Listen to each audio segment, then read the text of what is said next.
Hello guys, welcome back to this channel. In today's video, I'll be showing you how to find exported video from CapCut application in PC or laptop. Alright guys, let's get started. Here I have created a project in my CapCut application and I'm going to save this video to my PC. So first of all, I'm going to click on this export button, and to make it easier to find, we can change the export location.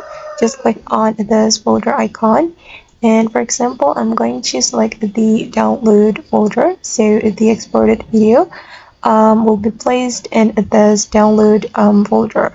Then we just need to click on select folder right here.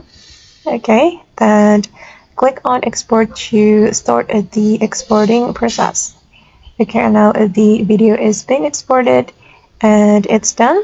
And I'm going to click on my file explorer or file manager. And this is my download folder, and this is the video that I have just exported in my PC. And I guess that's how we can find the exported video from CapCut application in laptop or PC. I hope this tutorial will be useful for you. Thank you so much for watching, and see you on the next video.